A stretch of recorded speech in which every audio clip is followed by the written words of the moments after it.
Hey guys, we got a 2012 Ford Transit. We're replacing the radiator in it today. Open your hood with your key. I'm going to take this off. Air cleaner box. We just had a hose clamp, little flathead screwdriver. Clamped it onto there. Little sensor here. You got to pull back on this red tab. It goes in and out. And then you can squeeze down on the black tab and pull it off. A couple of clips right here, 3 clips that hold it on. Pop those off with the screwdriver. Take our air filter out, throw it down. All right, now let's get this box out. We got an 8mm right here, and it's held down with a clippy clip right there. I don't know if it's gonna come out for us. Might just take this out, we'll see. But we wanna get that off so we can get to this upper radiator hose. And we've got this wiring harness disconnected. It goes right there. I believe that's connected to the fan, so we got to take that off. All right, our lower hose is at the bottom there. This whole radiator is going to come out from the bottom. So you're going to want some jacks that can get you up high. Use your jack stance, safety first, so we can take it out from the bottom. All right, yeah, we did have to take that bolt off. That all comes right out. It's kind of stuck down there in that little bushing. Takes a little force, not much. All right, wiring harnesses. You got this one right here. Take that off. Connects to right here. We got another wiring harness right here to the fan. Took that off. Got a Christmas tree right here that's holding it into the shroud or the frame of the fan. Then take your hose clamp off because it's so hard to get up in there. Take your hose clamp off from there, and takes a little force, but they start spinning them first. Start spinning them, and then the hose will come back. I like to use the 90-degree pliers to take those clamps off. All right, and we're done up top for now. Let's lift it up in the air. All right, let's crawl underneath the vehicle here. I took the radiator fans out. They're sitting right there. There's one little hook at the top that might give you trouble. You gotta finagle it out. It ended up breaking off on me. Whoops. Oh well, no big deal. Now, you got 2 10mm bolts. You got one right there, or nuts, I should say, and another nut there. That's what locks the radiator fan shroud in. See, right there and right there. The tops just slide into grooves. So once you get these 2 nuts off, once those 2 nuts are off, you press up on the shroud to get it out of the grooves, pull it towards the engine, and then bring it down. I got hooked on this one little tab right here. That little tab is right there. See that? Nothing important. It just broke right off without much force at all. But it is what it is. Next step, this is our radiator support bracket here, this metal bar going across.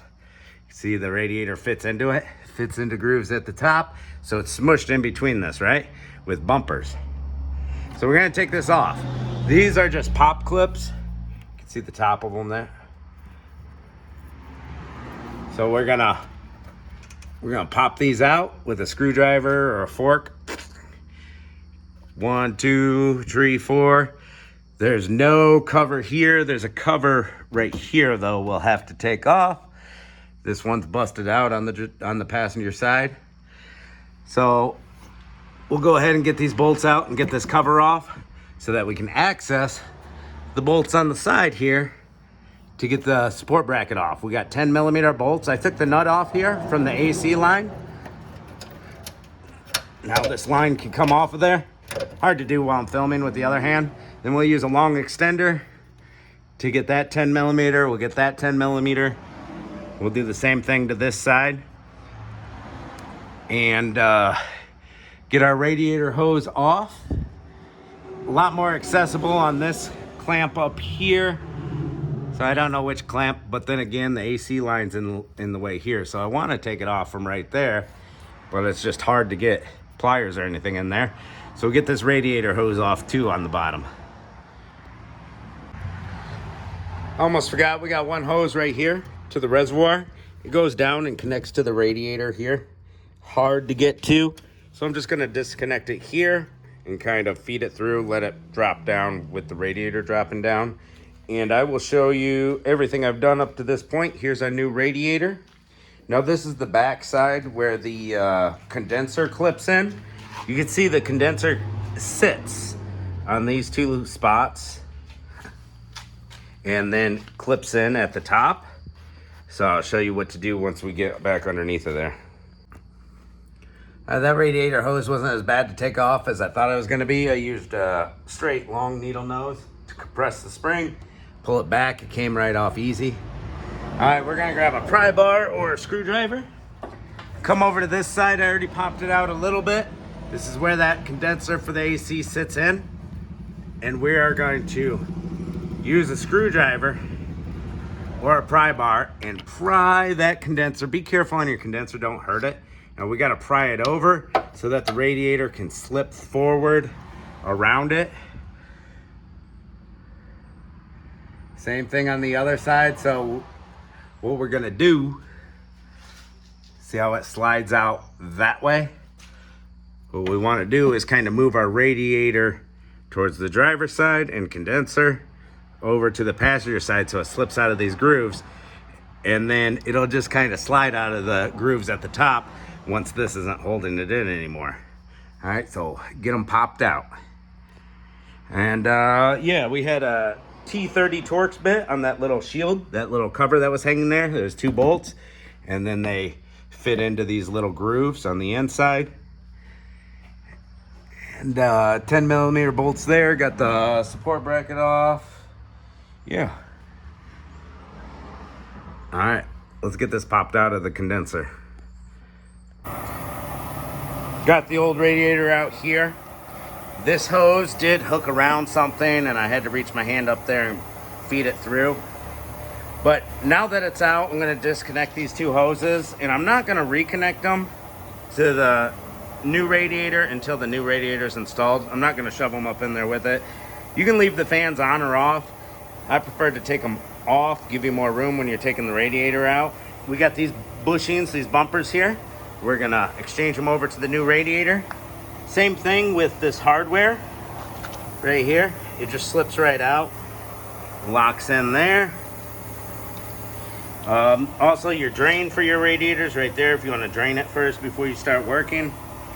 So we got to exchange our bumpers in the top over. That's the only thing we have to do right now. And then if we go up here, getting the old radiator out, see the condenser will move around quite a bit. And getting the old radiator out, watch out for your lines here. Try not to gouge up your fins. Watch out for your lines going up here. You gotta just kind of work it out. A little left, a little right, and get it out. So once you get it out of the grooves here, the bottom, on the top, it'll still lock into this condenser on those little tabs. So you kind of gotta lift the radiator up out of those tabs a little bit and then come down. See, we got a little scratchy scratch there and there, but we got it out. Let's put those bumpers on and feed it back up in there. All right, we got a radiator hooked into the grooves. See, everything slides over on this. So the radiator, press that way and press that way on the condenser. Everything just like locks together. So you get it up in there and then lock it in. You gotta make sure all 4 tabs, top and bottom, are where they should be, and then just press over, it locks in. So we got it up there. Time to put some hoses back on and radiator fans back in there. Let's start putting it back together. Underneath the vehicle, we're all done here. Got our flat back on there. Plugged in the wiring harness and pushed the Christmas tree in. I got my upper radiator hose on, not clamped on though. I'll clamp it once I bring the vehicle down. Lower radiator hose is clamped on. We got these 10 millimeter bolts on the fan shroud in. So the shroud went in kind of at this angle, and then I straightened it out, plopped it on top of its grooves right there. and then tighten down the bolt. So we're all done underneath the vehicle. Got all our bolts tight. Time to drop her down and do the rest up top. All right, we got everything hooked back up. Upper radiator hose up underneath there. You did have to take this bolt out. I don't know if I said that. Upper radiator hose, I used these. They were like the perfect length. And then the coolant hose that goes here, make sure you snap it in its little connection so it stays out of the way of the power steering pulley. And you can see it's pretty tough to get up underneath of there. Take this sensor out with two 8mm, and with a small pair of pliers, you can see how small these are, I was able to get it from the side to get it to go on. Almost wish I would have put it on before I put the radiator up in.